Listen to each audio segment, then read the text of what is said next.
right there. There we go. Three, two, and one. Well, Mayor Zacher, does that set in yet? Does that feel right? Feel familiar yet, Yeah, Mayor Zacher? that's a little trickier one, but I'm settling into it. But for the most part, it's Matt Zacher, and let's get to work. It's not about the title. It's a Sure. job position for the community, and I'm ready to help out. Yeah. Well, again, let me be the last to congratulate you on the election night win, the and the new position in the community. And I guess right off the bat, what is it that attracted you to this job? I know you ran with the backing, of course, Mayor Blazer and a few other previous mayors of the city as well. But what was the push to go from somebody on the city council to now the mayor's office full time? Well, kind of a long story, but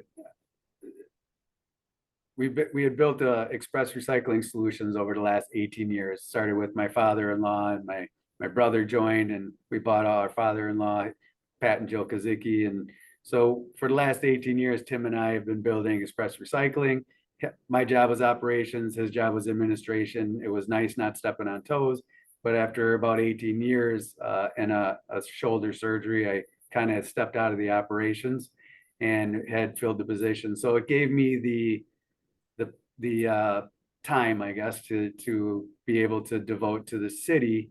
And then right around the time of looking for what the next steps were for us and where we were going to go from here, Shane tapped me on the shoulder and said, "Hey, I'm not going to run for mayor this year. Are you interested?" And I said, "Well, let me go talk to everybody that has a say in what I do. That I'm responsible. Well, we're responsible for each other, but." So I talked with Jenny, my wife, and the four kids, Martin, Lydia, Simon, and Vivian, and then all the employees. And if anybody said no, we need you here, I would have said not doing it, because I'm not going to give up that part, especially family. But everybody was super supportive, gave me the thumbs up.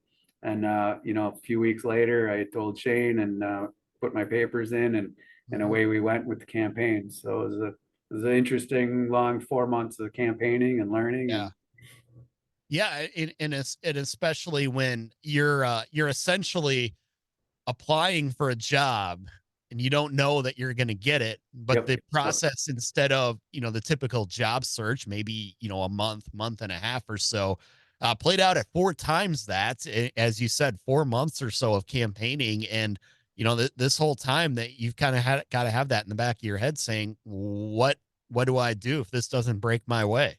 Yeah. Well, and I'm fortunate that way, just because we've developed, some safety nets, and the businesses are there, and it's good. And I'm glad that people are able to make a living off of, the hard work that we've all put into to building those businesses. So I do have that, but the more I got into it, the more I understood my platform, the more, all of my history came into play between social work and learning how to.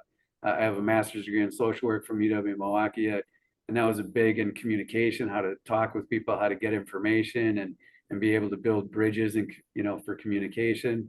And coming here after the business started, I did 5 years at the Chamber of Commerce, 2 years as chair, just communicating with people in the community. And then all the accounts that we went after to service as a recycling agent for people, and just the kids growing up in the community. It just built so many bridges and so many avenues and friends and relationships that it just seemed, the more I was in it, the more I was kind of, as some people say, uniquely qualified for this point in time. And Mhm. I can go further in, like, this point in Yeah. time is pretty significant. Like, Shane came in at COVID just starting and the mill just shutting down, and what a Oh what a yeah. double whammy. I mean, Shane to me is just a pillar of strength in the community, to have taken everybody through that and be steadfast through it. And it took a toll on him. And I totally understand why he didn't want to keep going, but would have supported him 100% if he did want to keep going. But for me now, I'm looking into the so what I want to work towards is moving from a mill economy to a entrepreneurial economy. Hmm. And as I'm learning already, there's so much of this stuff going on already. So it's not that it's new to me when I'm thinking this is new, but it's out there, and so I'm going to be joining, whatever I can in order to learn more as to how to bring that entrepreneurial spirit and education opportunities to our children and everybody that's in the community, and build that passion around creating versus just kind of expecting the mill to be there, and kind of the economy keeps running off of that mostly. So the exciting part is CRG having bought the mill now, Hmm. the waiting is kind of over. Now we all want the best for the community, and CRG wants the best for, their portfolio and their bottom line. So we're going to work closely together to see what we can do to help bring in local entrepreneurs and make sure, we can participate in whatever way we can. Granted, it's a private entity, so they get to do what they want as long as they dot the i's and cross the t's and take care of the permits and all that stuff. But it's exciting because we could end up with 10 industries here where the one industry was, and that brings versatility and a lot of excitement. And I'm hearing a lot of Bear Brewing in there as well. The way you're framing this and saying we want to build a more resilient economy in Wisconsin Rapids. That was part of what Mayor Brewing was trying to do with when he brought in, or when Metalco brought into the community. He said this is a completely new industry for us. It's not focused on paper. It's focused on recycling metals. This is something new, and it helps make us a little more, I guess you could say, recession proof. And that's exactly what you're looking for as Yeah. well, because we've already seen what happens when the paper economy and the mill economy goes down. Now it's a matter of how does the city respond, and that's the phase that we're at right now with this. Is that correct? Yes. Yeah, I agree 100%. And Mayor Verwink was a entrepreneur himself, and you just can't help but think along the creativity of how do we, the big thing is, if you're a social entrepreneur, it's not just about, you know, most entrepreneurs aren't, because you can't create a business by yourself. You have to have customers, you have to have vendors, you have to work with the city, you have to be so able to communicate and work socially with everybody else. So a big part of that is always thinking, how can I help? How can I help the community? How can I help them grow with what I've learned? To bring in Metallica was just a phenomenal achievement for him and his administration, also for the city. A big part of it is the amount of energy and infrastructure that we have in this area because of the mills and because of what was built before. We have so much power ready to go, and we can do more. Between WWLC and Quebco, we have, it's just amazing what we're going to be able to accomplish. And now with the buildings, they're going to be cleaned out of the old machinery. The infrastructure is going to stay put, as far as they're saying right now, because they want to bring in new industries. That's how they're going to make their money back versus just scrapping it out, and then it's just empty shells. And that would be the worst case scenario for Wisconsin Rapids overall. Yeah, no doubt about it. And again, you emphasized, and rightfully so, that this is still privately owned. As long as they are paying their taxes and going through the permitting, there's nothing the city can do about this. But in the event that Matt Zacher, as CEO of Wisconsin Rapids, eventually is also CEO of this plot of land, what would you like to see there? What would fit with what Wisconsin Rapids is doing right now and help move the city forward? Well, yeah, that would be interesting. We'll just start there. If you're saying, if CRG were to do what they can do, and then they kind of wash their hands of it and move out, is that kind of what you're? Yeah, yeah, indeed. Yeah, You have a blank canvas right there yeah. on the highway.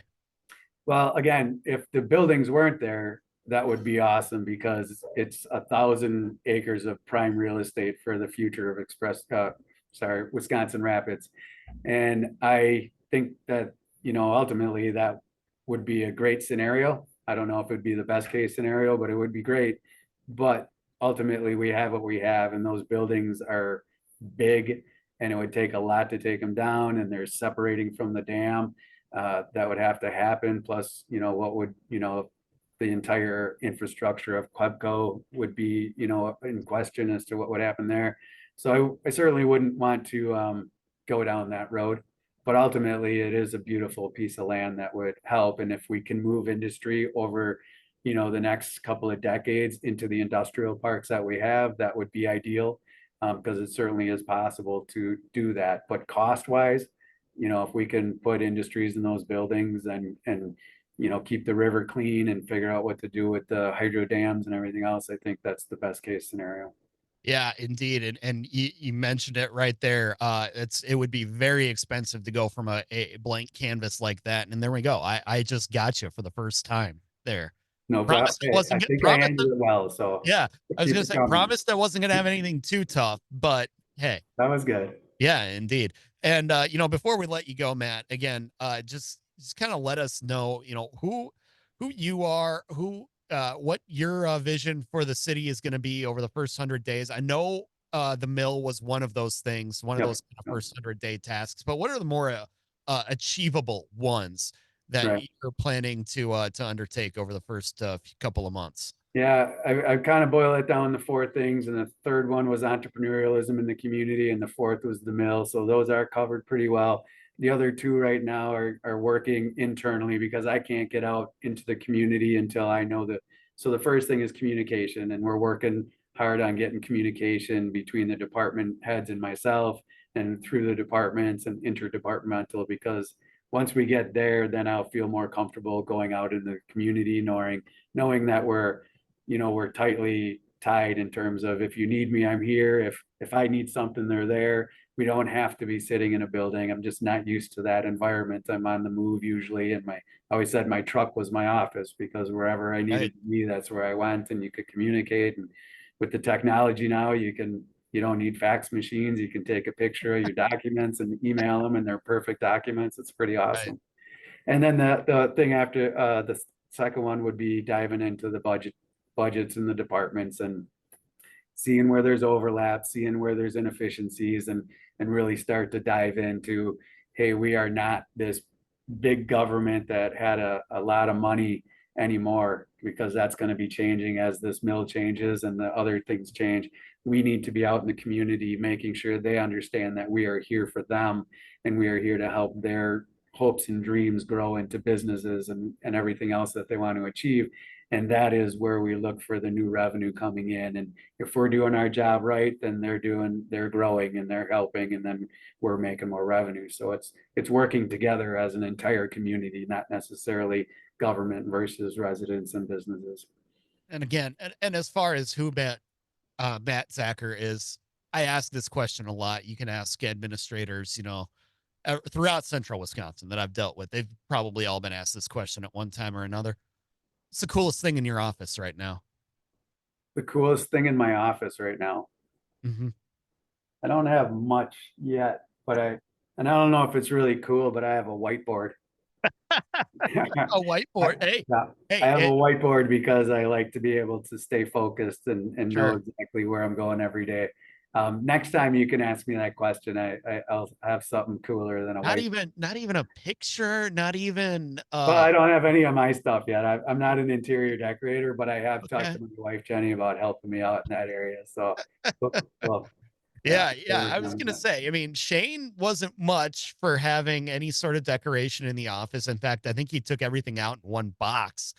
Yeah, So, and I'm seeing more of the same there. I'm like, come on, this is your home April, away yeah. from home. I'll work on it. So, You gotta have well, I'll take something. it a step further. This shirt my wife Jenny got me. I think this shirt's really cool. So Oh yeah, it's in okay. this office. All So right. Yeah, and that's in the office, and that I qualifies. like that. You're right. Yeah, you know, and I always say in all seriousness, you gotta have the little things around you to remind you of why you do what you do. I mean, yeah, anybody look in my office in the next room over, I've got pictures of about 8 or 9 little kids Yeah. on my desk. That's why I do this. What I do, it's to Yep. make a better place for them. You know, you got to have that, and you know, to keep you going. Because I'm gonna break some news to you here. I am the news director. That's what I do. Yep. There will be bad days in the office, Yep. Yep. right? Yep. That's good. I Yeah, appreciate that, Michael. I yeah. think that's good insight, and it's always in the back of my mind that I should have a little bit more of that um, creativity in me. So I'll work on it. So All next time right. we All right. talk, Well, next time. appreciate it. And you know what? If worst comes to worst, I've got a few extra soccer scarves at home. I'll just loan those out to you, and you can Yep. put them up there so you got something to look at. Bring You it might on. not know what they mean, but they'll be there. You send it, I'll find a home for it in my All office. right. Hey, sounds good. Well, Matt, we appreciate the time. We'll look forward to doing this again 24 more times over the next 2 years. Yeah, So that's good. That's always the weird part is like, oh, 2 years only, yeah, gotta prove yourself well. So I'm up for the absolutely. challenge, but it'll be fun. Right. Thank you for what you do, Michael. I appreciate it. Appreciate the Absolutely. time. Yeah.